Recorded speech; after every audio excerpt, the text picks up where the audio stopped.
Well, hello, welcome to I Love Gay today.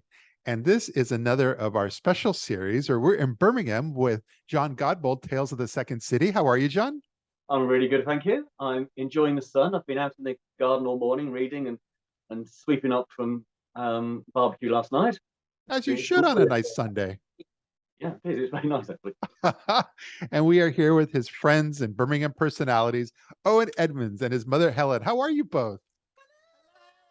We're doing well, all the way from sunny Birmingham and, well, Warwickshire, really. We'll just get that little bit in as well there. Warwickshire. I'm going to have to do some studying on a map, but I do know, and we'll come back to this later, but I do know you're very close to the whole world of Shakespeare's Stratford and so forth. Oh, and definitely, We really definitely. are. We don't look that old, but we were good friends of him. We used to drink together a lot. So no, I love that. I love that John has nicknamed you both the Pride Chasers. And but yeah, just John, you guys just go for it. Tell us a little bit all about yourselves. Well, guys, I love the fact that this morning I actually had to message Owen and say, Owen, I don't know your mum's name. I just know her as Owen's mum. That's what everybody knows me as. That's all I am to everybody. Yeah, oh no, you're far more than that. You're brilliant personalities on the Birmingham gay scene. I love bumping into you. You're always so much fun and good company. But how long have you been going out together? Going out together. Going out together. Oh, it's one of those shows.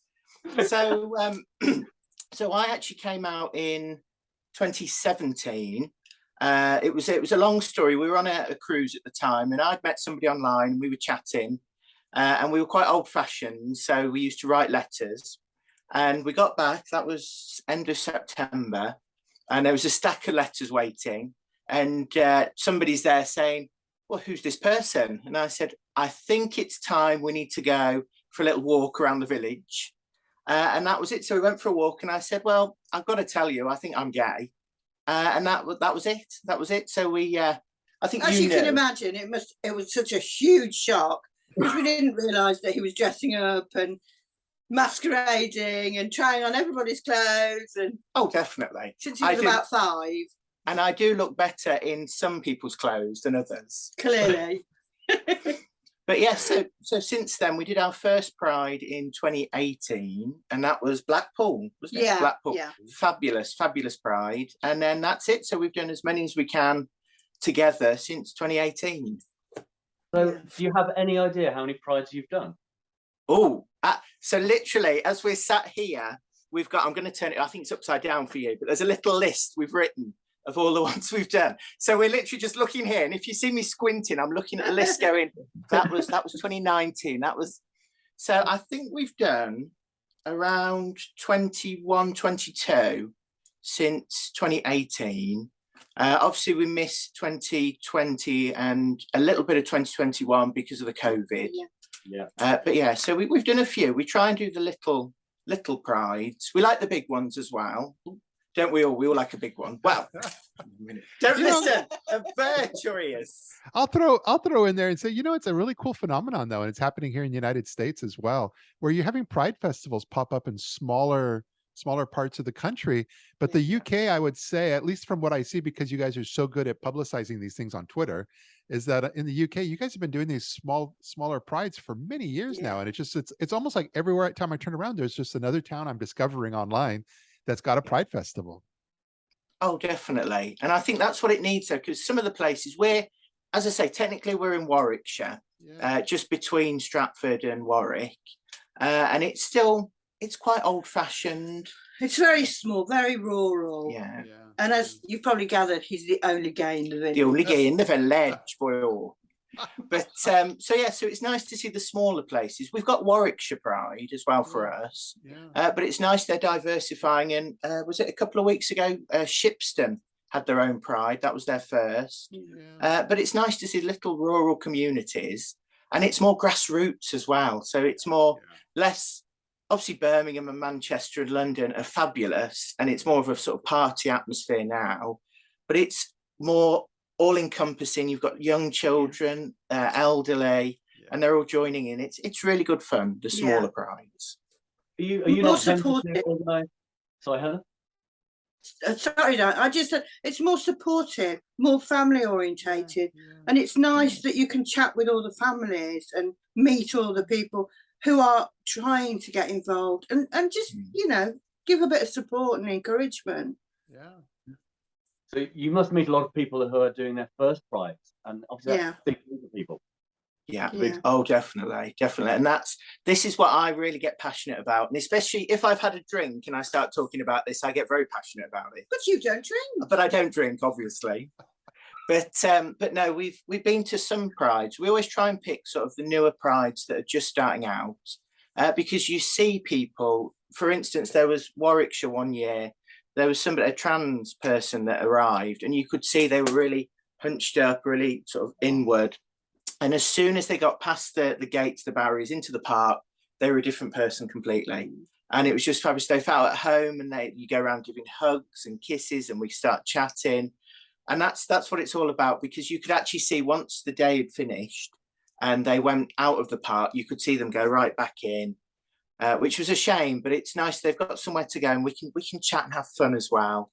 And some of the stories we've heard, no, there was a lovely couple in Blackpool, and they said, where have we come from? We said, Warwickshire. And he said, that's quite a way for you. And he just thanked us for being there. And this is what I think. Obviously, we've all got to do local prides, but to go further away, it's to show support. And obviously, we're in a different part of the country, but we're facing the same sort of things, the same issues. But we're all together. We're all one big family. Yeah. And they were just a lovely couple. They're both in their 60s, both been through electroshock therapy as well. And they were in floods of tears. Well, we were all in tears by that point as well. And it was just nice that we could show support. And we were from a different part of the country. And we'd actually made the effort to go up and support as well. Yeah. I do think that Pride as a name for the event is just perfect. I mean, the first one I went to as a student in my 20s was London Pride. And I've never felt more proud. And I always get that feeling whenever I attend the event. Just so proud to see a space, a city, a town transform and just become every colour of the rainbow. Yeah. It's lovely. Oh, definitely. Are you two not tempted to organise your own local pride in your village? I don't know. It'd be quite interesting. I think there's only about, what is there in the village? There's about 100 of us in the village. Yeah. So it would be a very, very small event. But then it would just be me. So I think I might quite like that. Okay, there's 100 people in the village. You cannot be the only member of the LGBT plus community. Oh no, definitely. They always say, aren't they? You're not that far away from one. Definitely. That's what's grinders for, isn't it? You must keep the grinder on and go, hang on. 200 meters away. I know you. Hang on. So you've done what, over 20 prides? You must have seen Sonia more than anybody else in the world. Oh, definitely.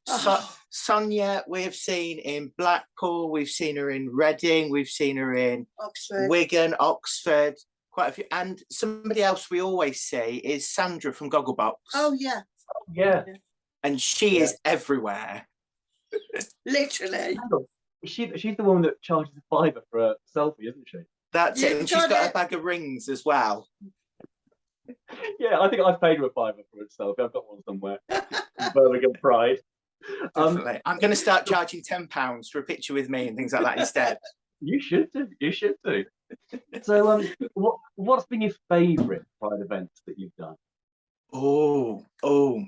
So we had a difference of opinion this morning. We had a big difference of opinion. Somebody has got a favourite, as you might be able to tell. I think you can can't see it. Lift Mine is Blackpool. Lift them up. Yeah, lift them up. Lift them up. Come on. Mine is Blackpool for the simple fact that it is so deprived and so poor up there, and the people You snob. They just want people to come and appreciate what they do up there. It's absolutely marvellous. We've been to Blackpool a few times now, and since a certain pub from Birmingham moved up there. Oh yeah, Sherlock's. Cal and Gary have really supported the last couple of events up there, and it's been brilliant, hasn't it? Yeah. We've met so many people, and it's just been absolutely marvellous, It's isn't fabulous. it? It's fabulous. But I think my favourite, there's Stockport just outside Manchester, and I absolutely love Stockport. We went the first time was 2018. I think it was our second ever Pride we did together. And we met a lovely family up there. Their main stage is called the Martin Het stage. And it's named after one of the lads that was killed during the Manchester bombings, the arena bombings. And they were great friends of his. And they were so lovely. And we got chatting. They said, oh, you'll come back next year. And we said, oh, we'll try. We're not sure. And we did, didn't we? I think third or fourth time we've been this year. Yeah. And they are so lovely because it's so small. And you meet the same sort of people as well. There is a couple of pubs, as you do. You've got to do a pub as well. Well, I do. But there is quite it's a very straight pub. And you go in and it's no phones, no iPads, no anything. It's the old-fashioned pub. You've got to sit there and talk to each other. Yeah. And there's me walking in with a big, I think I walked, was it the pink boa? It was one of the big boas. No, it was pink this year. Pink boa, makeup on, rainbow flags, the boots, I think it was the red boots this year, and everything just stopped. And you could see everybody going like that. But as soon as you go outside, they all wanted pictures. They were hugging, kissing, and it was fabulous. But it is so nice, Stockport, absolutely. If anybody watching this wants to go somewhere completely different, Stockport, definitely. Yeah.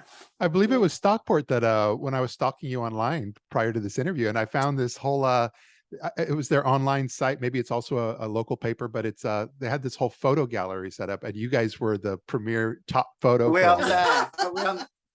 I think we seem to do that. After we've been to a Pride, people will message. When we went to Stoke Pride, we met one of the organisers, Andrew, and he was fabulous. He'd got this flower that a family member had made for him, and it was felt, I think. Yeah. And it had just got one penis hanging out with a pierced end as well.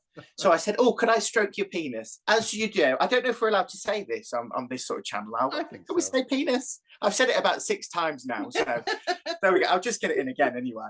But yeah, so and he was fabulous, and he messaged straight afterwards, and he said, "I think some of the pictures are going into the newspaper. If I can get a copy, would you like some?" Yeah. And he did, and he sent us the copies. We're in the newspaper there. Warwickshire Pride as well. I think if you look on their headline banner, we're on there as well. Yeah. So it's good fun. It's good fun. I've got quite a big head after all this. Not this head. I can see John going red at the bottom there. He's going very red, thinking about my head now. That's it. Oh, you guys. Owen, when I was chatting to you about a month ago, you were telling me that when you first came on the scene together, you actually had quite long hair, which often led to confusion. Yeah. So when I had an accident, I was in a bus crash 12 years ago now. And it was coming back from school. I was 16 at the time. So it should have been the time when you're experimenting and do this, that, and the other. And I was a real geek at school. You'd never believe it, but I'd got my blazer done up. I'd got all my badges and everything, school monitor, librarian, all those sorts of things. And it was a school bus, and we were hit head on by a car. Both drivers were killed, and I was knocked unconscious for 12 days. But I woke up, they were taking the stitching out the face for the first time. They've restitched this 4 times. So I've had 2 free facelifts where they've sort of tucked everything back in. I still look about 40, which I'm not happy about, even though I'm only 21 for the 8th time. It'll be the 9th time in September. But yeah, so I grew with all the scarring here. There's all sort of, they've buffed up the sides. So I grew my hair really long to cover it. I'm not sure if you can see, there's a picture just above in the background with Joan Collins. I've got to get it in somewhere. And it's got quite long hair on the side. So it was quite long hair. And wherever we went, everybody thought we were a lesbian couple. What, you and Joan Collins? Me and Joan Collins, of course, darling, of course. And then this one comes along as well. But now, and you've got quite long hair as well, because this is fairly recent. This is the butch lesbian look that she's going for. This is my lockdown hair. Butch lesbian look. And so we yeah, we used to go out to the theatre, and we used to go out shopping. We'd go out here, there, and Believe it or everywhere. not, he was really shy. Oh, He was quite introverted for quite a long you'd time. never believe it. And it took quite a long Yeah. time for him to get his confidence back. Oh, definitely. So And we yeah, used to spend a lot of time together. yeah, and we'd go into restaurants and shops, and people would come over and say, "Oh, hello, ladies. How can I help you?" Or "What would you like, ladies?" Or "Are you having a nice day, ladies?" And that sort of thing. So yeah, everywhere we went, they thought we were a couple. And so in 2014, there was a programme on BBC Three called Sweat the Small Stuff, and it was hosted by Nick Grimshaw. Yeah. And he used to have this little segment on the show where he'd get guests on, and they'd call it the sweat box. And it would be little things that annoyed you in life. So your boyfriend was cheating on you, you bought the wrong size shoes on Amazon, you didn't know what to do with them, or some rubbish like that. And so I said, maybe we should do this as a bit of a laugh. We'll go on and say the thing that really annoys us is that we're a lesbian couple. And so we had to make the little video for the audition. And one of the girls got back to us straight away, and she said, "Nick's seen the video. He absolutely loves you, wants you on." And so that was it. So I think it was about a week later, we were going down to Elstree and Boreham Wood, and we had to pick up. We got the train tickets down to London, and then we had to pick up tickets from London to Boreham Wood. And this lovely lady at the station, she gave us the ticket. She kept staring at us. And she sort of moved in closer, and she said, "I just want to say, it's so nice to see your kind out and about together." And so I just looked, and I just said, "Thank you very much," and walked off. And so we went on the show, and it was a good show. It was the guests at the time. There was Nick was hosting.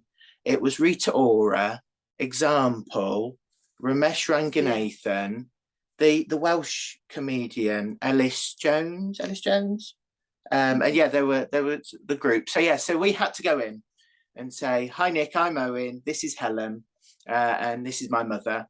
And wherever we go, our sweat is people think we're a lesbian couple, and then the judges had to decide what we should do about it and Give us advice. So I think, was it Ramesh, I think, wasn't very helpful, and he said, "Well, just walk down with your flies open and everyone can see you're a man, just let it all hang out." And then the other one, I think Ellis said about cut your hair. Cut your hair, and it doesn't matter because you can get your laundry done and all that for free. Just stay with your mum, and that was it. So that was the very helpful advice. But yeah, so and for months afterwards, everybody came up to us, and we were in London, and people would go, "Lesbians, sweat the small stuff," and things like that. And of course, everybody'd stop and look then, and that was it. So that's why since then we sort of stuck together, and we do a lot of things together. We do a lot of cruising. Hang on a minute.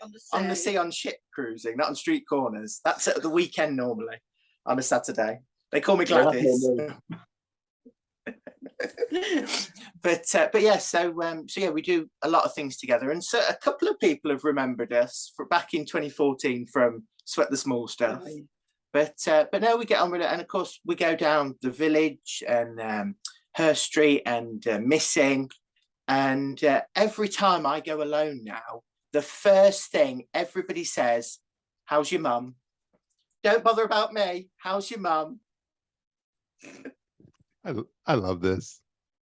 Hey, switching gears a little bit as we kind of wind down, one of the parts that I referred to in the beginning, I love the fact that you do walking tours and daily town walks there in the, because you're in Shakespeare country. That's it. Yeah, it's called Stratford Town Walk. Yeah. And there are 12 of us all together. And we do a daily walk, so we're on a rota, and we do a 2-hour tour around the town. So we take people, we show them the theatre, we show them Shakespeare's birthplace, the church where he's buried as well. Wow. And yeah, we generally talk about the town and sort of its history. Yeah. So it is really good. Originally, somebody said to me, that was seven years ago, somebody said, "Do you fancy doing tours in Stratford?" And I said, "Oh my goodness, no." We had to study King Lear at school, and I absolutely hated it. And there was a fish and chip shop round the corner from my school, and usually I'd sneak out the lessons, and I'd be in there. I shouldn't be saying this, should I, on here, in case any of my old teachers are watching? But I used to. I'd be a bit worried though if they were watching anyway. But yeah, so I didn't like Shakespeare at all. So somebody said go and meet the bosses at the time, and that was it. So I went round and I absolutely love it. So we talked more about the man than his plays. I do love the plays anyway.